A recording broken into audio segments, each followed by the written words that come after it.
America అధ్యక్షుడు Donald Trump టారిఫ్లపై మరోసారి తన వైఖరేంటో చెప్పాడు. టారిఫ్పై గతంలో తీసుకున్నటువంటి నిర్ణయాలకు కట్టుబడి ఉన్నామని ప్రకటించారు.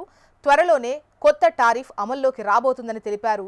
అనేక దేశాలపై కొత్తగా వడ్డించినటువంటి అదనపు వడ్డింపులకు డెడ్లైన్ విధించారు. వాణిజ్య భాగస్వామ్య దేశాలన్నీ కూడా ఆగస్టు 1వ తేదీ నుంచి కొత్త టారిఫ్ను చెల్లించాల్సి ఉంటుందని డొనాల్డ్ ట్రంప్ తెలిపారు. ఈ మేరకు ఆయా దేశాలన్నింటికీ లేఖలు పంపినట్లు ఆయన పేర్కొన్నారు. ఈ నెల 9వ తేదీ నాటికి లేఖల పంపిణీ పూర్తవుతుంది.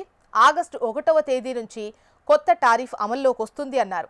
10 నుంచి 12 దేశాలకు టారిఫ్ లేఖలు పంపిస్తామని ట్రంప్ తెలిపారు.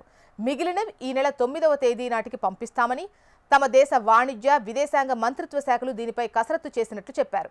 తమతో వాణిజ్య ఒప్పందాలు కుదుర్చుకోవడానికి ఇది మొదటి గడువుగా అభివర్ణించారు.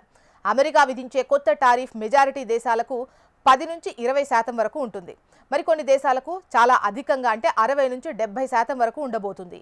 ఈ ఏడాది ఏప్రిల్లో ట్రంప్ ప్రకటించిన 10% బేస్ లైన్ నుంచి గరిష్టంగా 50%కి మించి ఈ సుంకాలుంటాయి.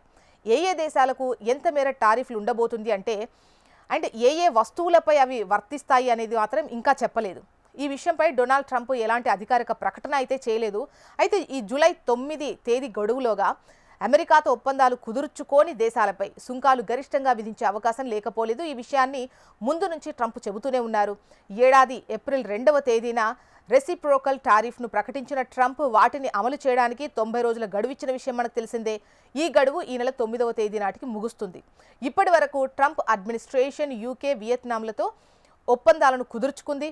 భారత్తో కూడా వాణిజ్య ఒప్పందం కుదుర్చుకోవచ్చని ట్రంప్ గతంలో ఆశాభావం వ్యక్తం చేశారు. అయితే రాబోయే 48 గంటల్లో భారత్, అమెరికా మధ్య ఒక మధ్యంతర వాణిజ్య ఒప్పందం ఖరారు కావచ్చని నిపుణులైతే అంచనా వేస్తున్నారు.